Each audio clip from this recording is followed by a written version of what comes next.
now.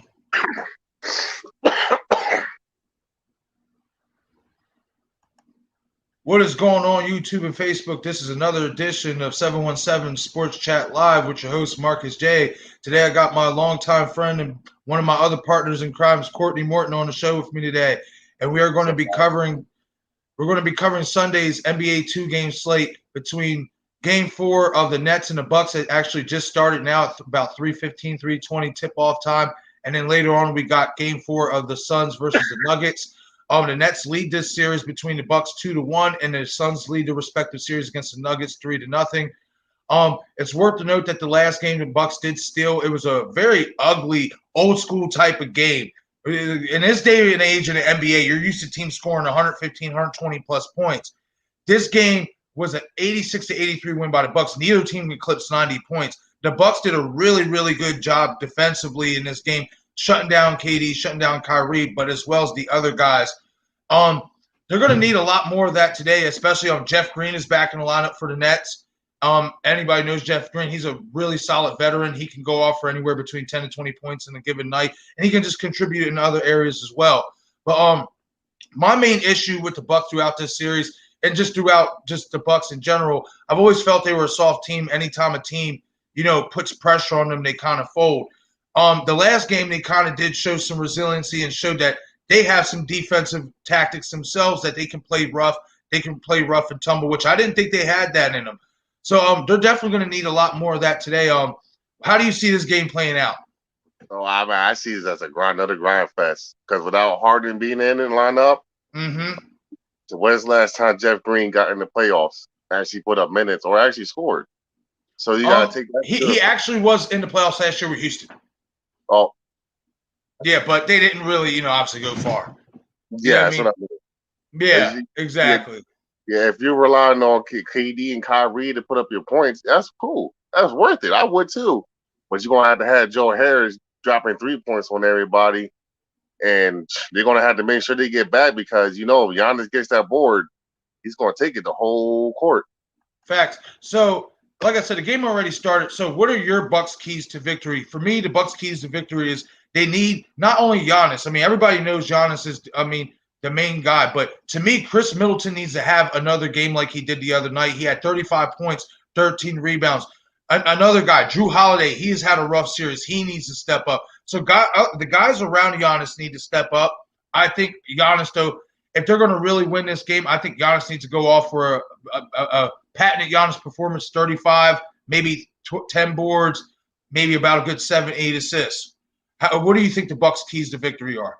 Well, one is to get back because, with Kyrie Irving, if he gets that ball in his hands, magic's going to happen.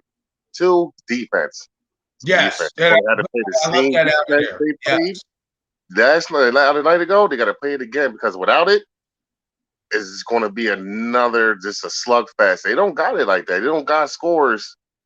They don't got scores like that, Losing Dante DiVincenzo really did hurt them because that guy's pretty solid. I mean, he can pass, he can facilitate, he can score, he can shoot the three, he can play solid defense. Yeah, he can play very solid defense. Them losing Dante DiVincenzo in the first round really, really hurt them. We're going to move on to the Nets. So what are the next keys to victory today? Next key to victory, man, is to get the ball to KD and let Kyrie do his thing. Open that floor spacing, open it up. Let Kyrie have his way in the paint. And if he can't make nothing, just, how KD does it. KD got that quick release. So just get a little bit of space too. And if not, Joe Harris. I need Joe Harris to step back and on that 3. They're not really good on defense. So they're going to have to outpace them on offense, which they have been doing all year. They had to do it again. My Nets keys to victory is obviously, for me, it's more KD reestablishing his mid-range, getting back to it because in the third game, the Nets did a good job of shutting that down, not giving him too many easy looks, not letting him get to his sweet spots and stuff. So for me, it's him getting back to his sweet spots, but it's also Kyrie. Kyrie's been a little bit inconsistent in this series. So I would like to see Kyrie get back to a level of consistency to what we're used to seeing him at. But also a big key to victory that some people have been talking about, but Blake Griffin. Blake Griffin has been playing really, really solid in this series. They need him to keep that up in the paint because obviously we know they play small ball. They're not really big up top. I mean, Yeah. they need him to keep playing the way he's playing because, I mean, we know what Blake's 6'9", 6'10", but the way he's been playing this series, he's playing like he's 7 feet. He's been balling pretty hard. I mean, I said it before. Yes, they're not. He's not the Blake Griffin of old, but he's still shown that he can be a viable clog in that paint. And I think him having another solid performance and obviously keeping Giannis out the paint, because everybody knows you keep Giannis out the paint, the Bucks have no shot whatsoever, none whatsoever. So that's the key for the Nets to victory for me. Right now, the Nets are up 9-4. It's 7 minutes and 12 seconds left in the first quarter. So already kind of a defensive game already. It's kind of slow pace, nothing, right. no real offense generating. So it's looking like this could be a long game. I mean, like I said, like we said, the Bucks have a chance if they play solid defense. But to me, you need the key for me also for the Bucks is it's worth to note this team has only scored what? They've only eclipsed 90 points one time in a series. Right. The last two games, they only scored 86. They scored 86 two straight games. So their offense has to find a level of consistency and start shooting the ball a lot better because they can play terrific defense. But if they let the Nets hang around like they did the last game, they went up 30-9 to start that game. Right. And then they let the Nets come back. And then if you think about it, so if the Bucks led 30-9 at one point, that means they only scored 56 points for the rest of the game. And the Nets outscored them, 70, about to say 75. So 75-56, the Nets outscored them by like 19 points for the rest of the game. And fortunately for the Bucks, they played good enough defense to win that game, but they need more than that. They need more offense because that's not going to hold Brooklyn off for long at all. Oh, no. Especially if guys like Joe Harrison, those other guys like Bruce Brown, Landry Shamet, those guys start shooting the lights out, it's going to be a long day for the Bucks. The Bucks are on a quick 5-0 run. They just tied the game up at 9. Imagine they have Harden back in the lineup, too. Yeah. They had all three of them. And I said that the other day. That's the scary thing. When the Nets blew the Bucks out in Game 2, that team scored 126 points without James Harden. That's what I'm saying. So imagine if Harden was out there, you're missing another 20-plus points off the board. You got to do this. Then the average is almost a triple-double. You know exactly. What I mean? Plus, you're not counting the rebounds and assists and the steals.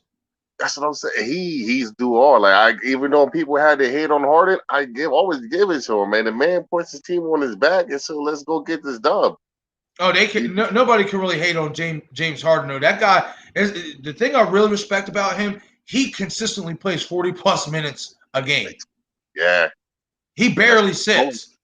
He puts a toll on his body. Yeah, he does. Now, with these two, that's why that hammy is bothering him. Yeah, give him the full season. If they don't do it, they do get knocked out. Give it a full season, like they're off season. Let them. Oh man, that's a bad team. Man. I called it for the East Finals earlier in the season. It was going to come down to Brooklyn and my 76ers. And I said if my 76ers can win that series for the simple fact is we play very good defense. Great defense. You take Trae Young off that. We have two guys in Ben Simmons and Matisse Thybulle who finished in the Defensive Player of the Year conversation. I'm saying you get two great guards, and you got Ben Simmons and Dwight Howard. Now Dwight Howard ain't like what he used to, but he's still a very solid veteran presence, a very good backup for Joel Embiid. I really love that addition. Exactly, man. Exactly. And plus Tobias Harris. And what I like about Dwight is he brings energy. He brings a certain energy that you need off the bench. So I definitely like that signing. And I mean, unless the Bucks can, and now if the Bucks can pull this game out, then we obviously have a series. Then it's a whole different conversation, and we got to start talking about this game. This series could go 7 games. It could. Especially if the Bucks can find their offense and mix that in with that defense they played in Game 3. this series is going to get really, really interesting, especially if Harden continues to miss time. The problem is the fact that they know Giannis is going to go in that paint. They clog it up, kick it out, but they're not. Nobody's hitting their shots. Yeah, all these other guys like Middleton, Holiday, Bryn Forbes coming off the bench, guys like Pat Connaughton. These guys need to hit their shots. Brook Lopez, honestly, I feel like Brook Lopez is the most consistent player they've had all series. He has been, yeah, but that's because other than DeAndre Jordan, he's going to throw at him.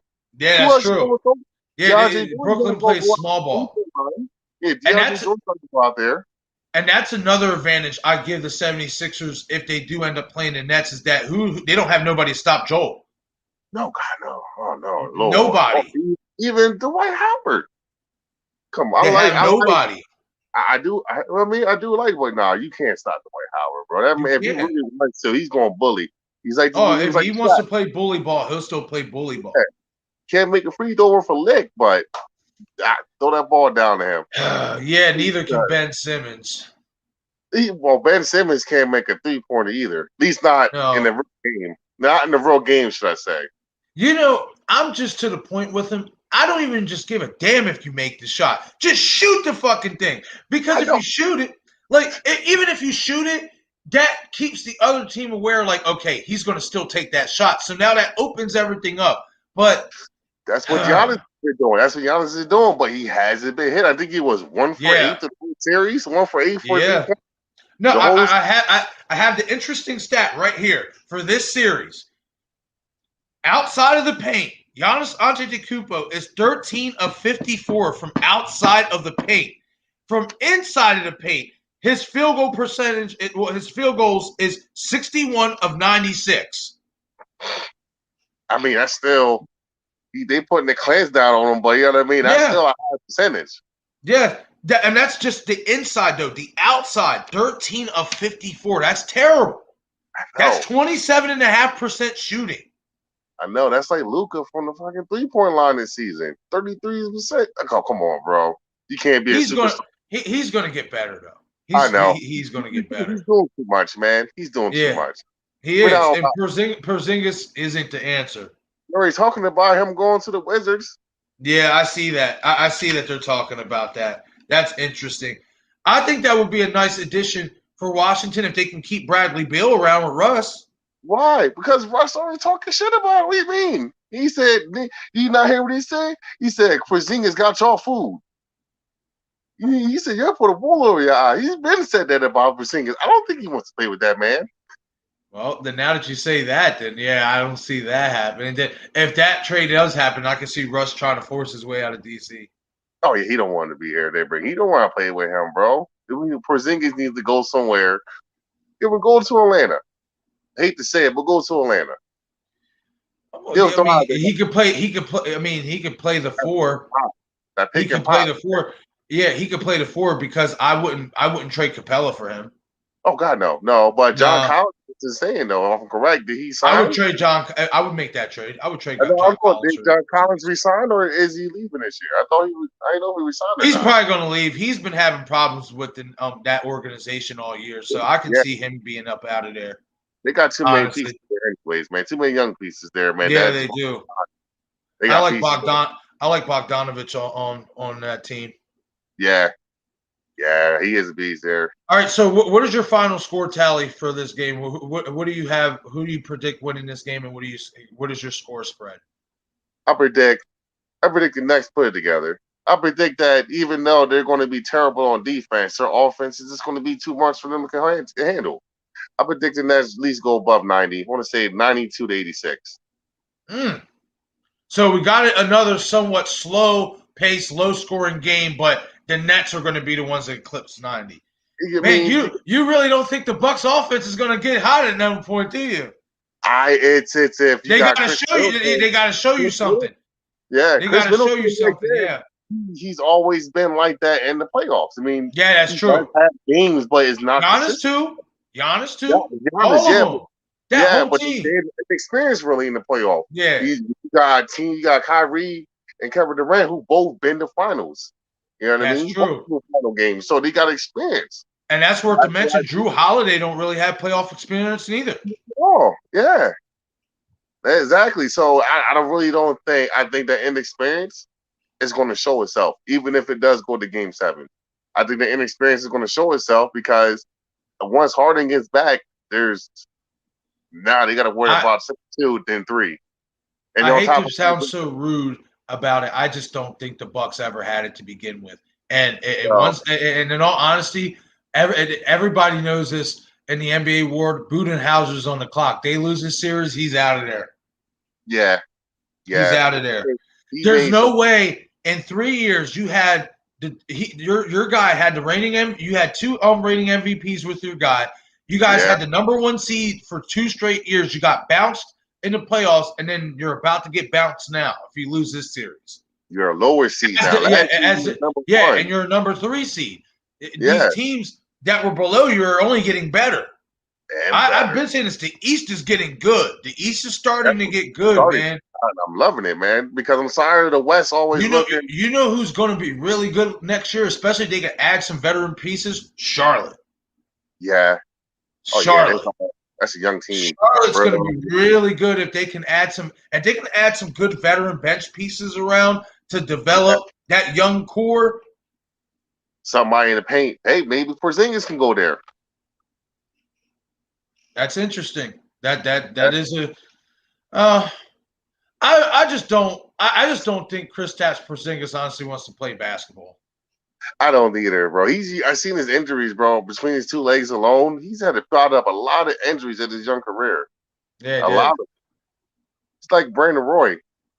I mean, in all honesty, let's not sleep on the fact that even if whether the Nets move on and go to the finals, win a championship, or don't, the Nets are another team who could want to go out and get him because they need a big, they need a kind of a true big, and he would fit perfectly into that because they can kick him inside out.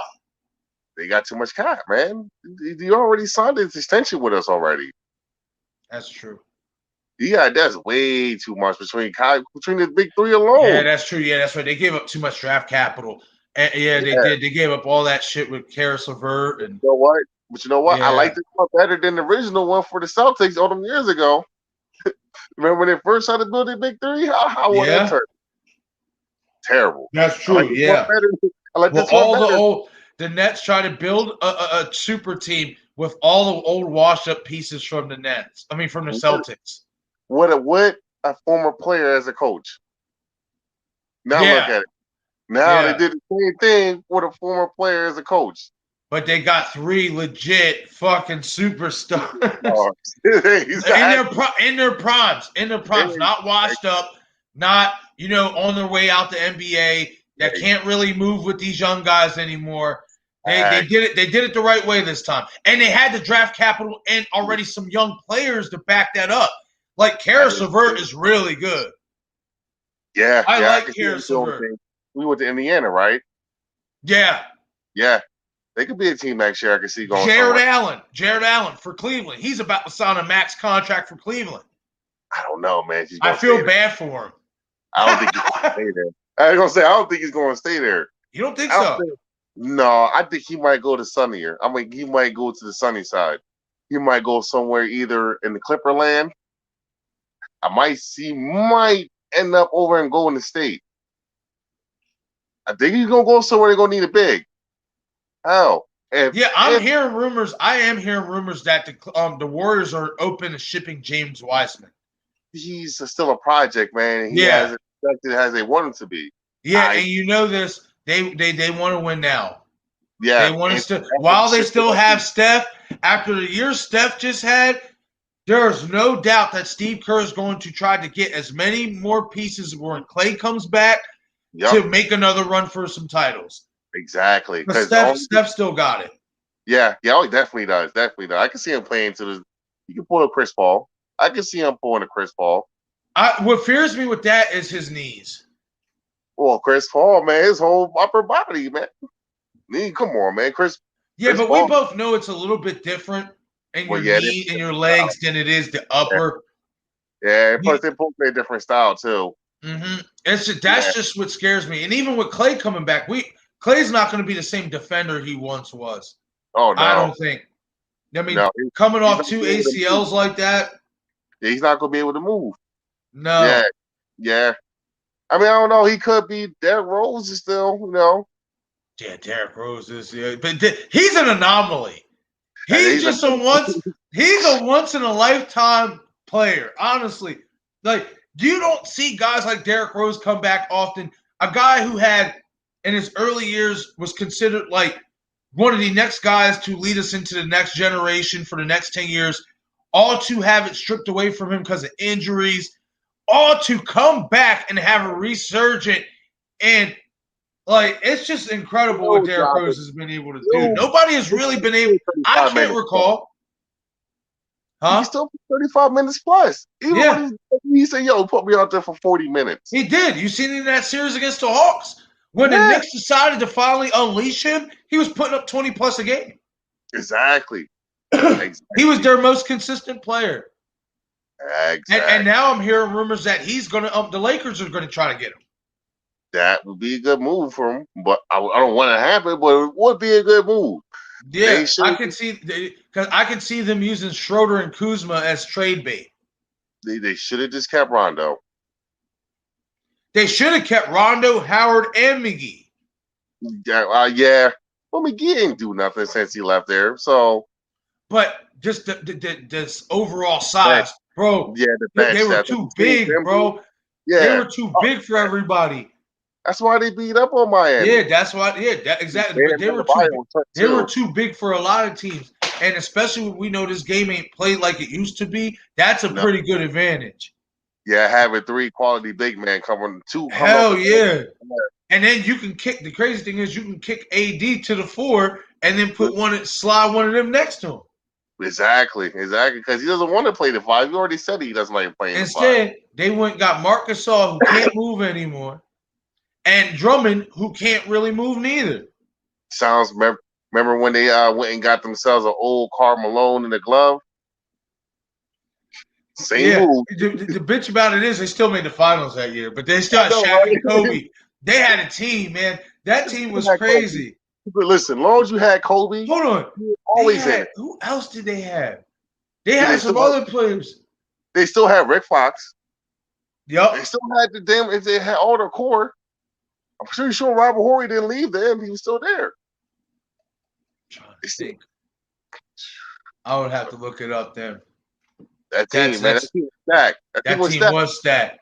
I'll never forget that when they got Karl Malone and Gary Payton. I saw that. Oh yeah, they trying to get that ring before retirement. Exactly. And the sad thing is they didn't because they ran into the fucking Pistons, busted them all up. Rasheed Wallace busted them in their head. Oh yeah, that was that dude. I always like Rasheed Wallace. I know, right? Rasheed Wallace, especially in the Trailblazers days. Oh hell yeah, absolutely. They had a team then too. Bonzi Wells. Yup. Damon Stoudemire, Brian Grant.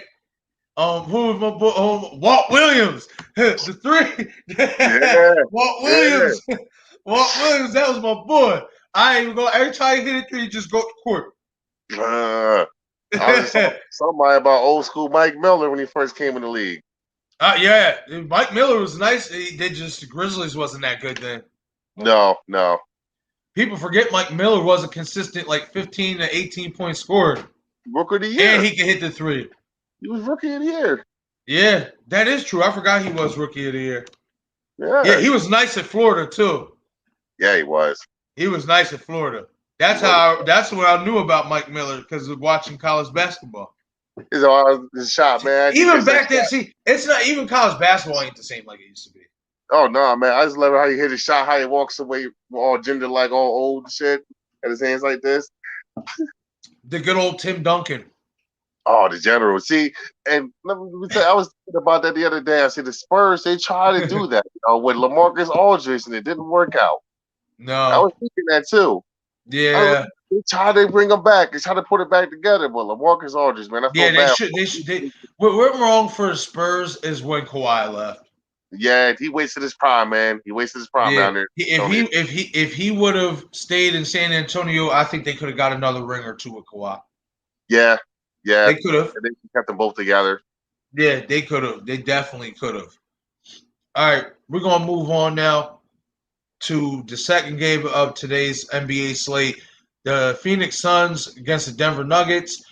The Suns hold a 3-0 series advantage over the Nuggets. Anybody who's watched this series knows that, unfortunately, Nikola Jokic and the Nuggets, they don't have Jamal Murray. They've been pretty much banged up. Even guys, they just got Will Barton back. Michael Porter Jr. has been fighting through injuries. Monte Morris had just got back in the playoffs. So this team basically is just getting some of their players back. And in this series, it's starting to show. Like, the Suns is just totally dominating in this entire series. Like, even the last game where it was more competitive than the first two, the Suns still won by 14 points. What are the Suns? We're going to start off. What are the Suns' keys to advancing to the West Finals tonight? Same as always. Let Chris Paul make his magic. That's a fact. Because he is in the X factor for this whole series. Even with his bum shoulder, he's been out there. That mid range, he's there every time they switch the pick and roll. He's been eating them every time because nobody's committing to it. That's a fact. And if they do, that pick is very nasty. That pick and roll is filthy. It gets them, and then they're veteran present between him, Jay Crowder. They had both Dario Saric, both older, a lot of older players there, mixing it with the young Devin Booker, the Ayton, the Bridges. And that's that to me. I said if Phoenix was going to have a chance, the guy who had to show it was Ayton. You know what I mean? He has to start playing like a big, and he has. He's been playing very good all postseason. He has. He's been showing up. I was skeptical of him going number one. I have been, but his postseason he has been showing why he should have. I'm still thinking that's absolutely true. But at the same time, he has shown that he is because you put body on Jokic, they don't got nobody else. And that's the truth. Hasn't been making any shots. He has, but he hasn't doing consistently. And Ayton, to his credit, whenever they do play the Nuggets, he plays Jokic fairly well anyway. Yeah. You know what I mean? Yeah. I'm saying, if you notice how the style play has been different. And when Jokic is in, the Suns attack. They go at him. Because Jokic is all good, but he's not really good. He's slow foot on defense. Yeah. Yeah, I mean, he is. He's not. Yeah, he's not. He is kind of a little slow. He's kind of robotic.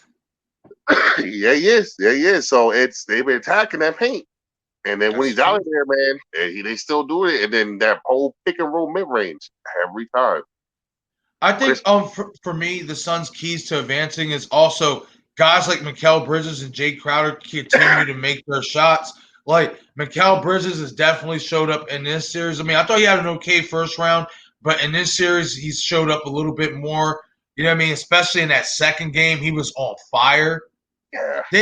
That, to me, is what makes this team, because Chris Paul, we know what Devin Booker can do, but without these other guys doing, like I said, Ayton is leading that charge. So with Ayton leading that charge and these guys feeding off that, this team is very, very dangerous, because I have it being Philadelphia and Utah in the finals. Ooh. But, yeah, I do. But I'm not going to lie, the Suns look really, really good. And they match up damn near perfect with the Jazz.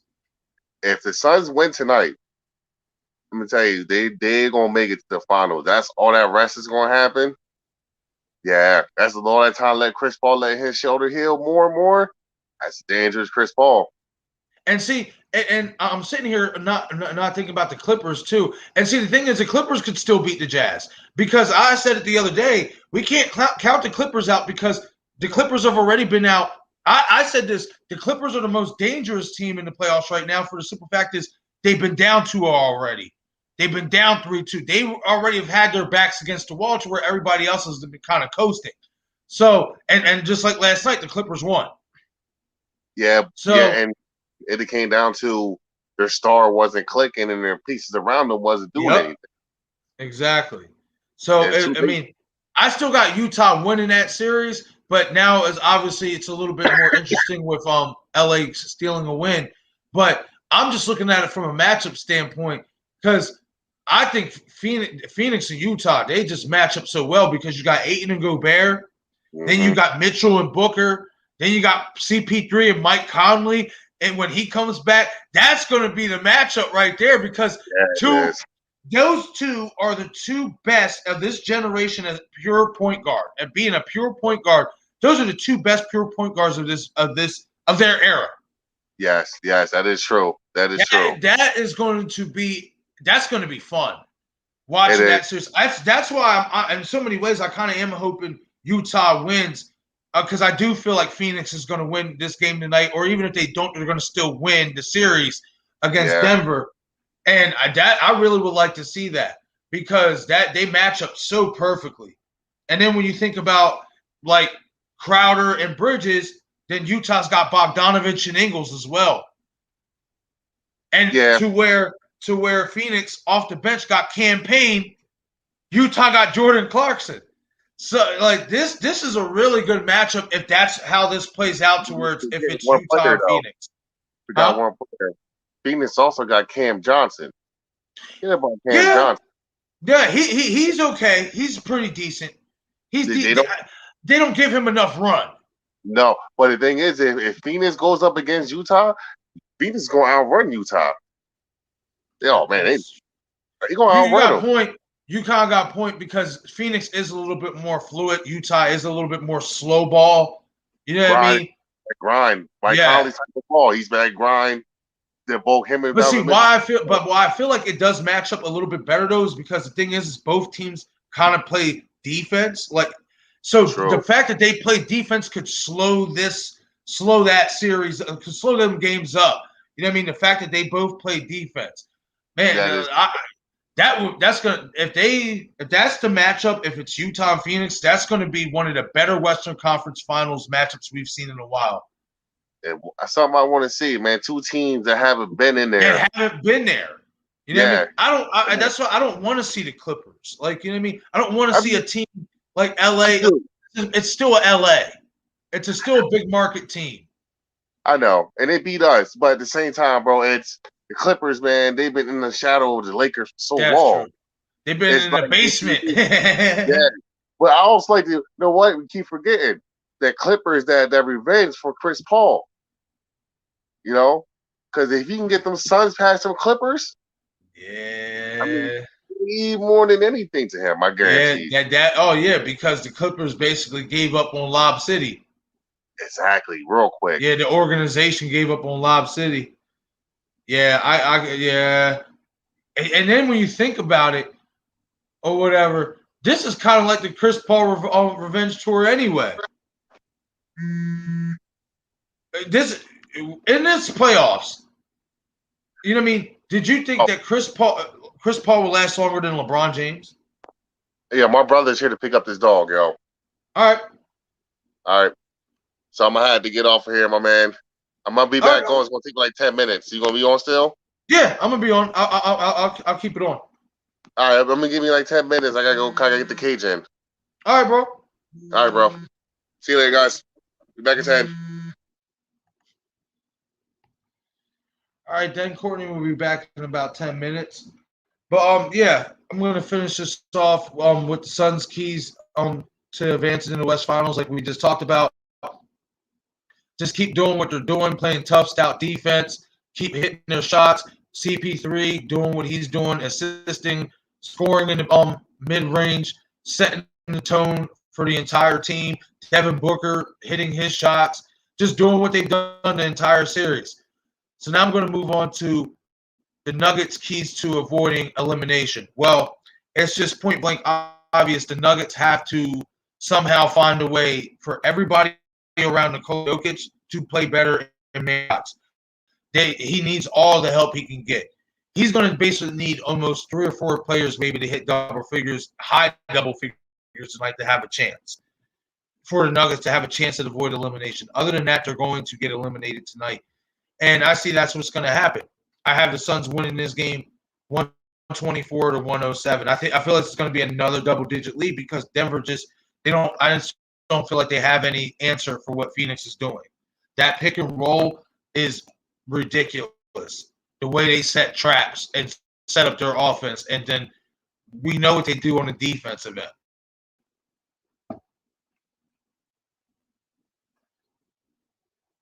So that's my prediction for the Suns Nuggets. I got the Suns advancing to the West Finals tonight, winning 124-107, and moving on to the Western Conference Finals. And unfortunately for Denver fans,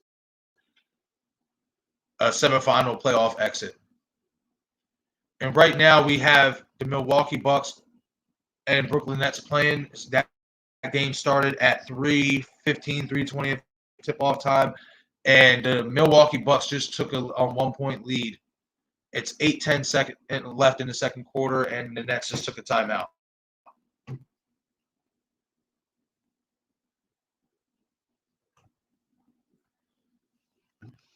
Don't forget to hit that like button and subscribe. We are on Facebook and YouTube.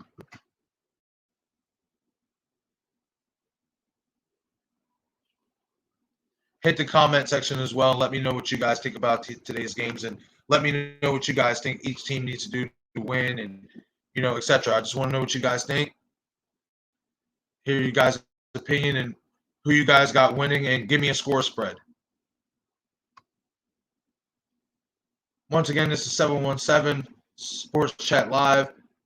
I'm your host, Marcus J., and I'm actually about to get off here myself and work on the aftermath of UFC 263. I have some things I want to talk about. I'm going to, talk about last night's big winners and big losers on about that. Also, a preview, a look ahead to UFC 264 with McGregor and Poirier. So I'm going to head off this stream right now, guys, and I will see you guys here in a few.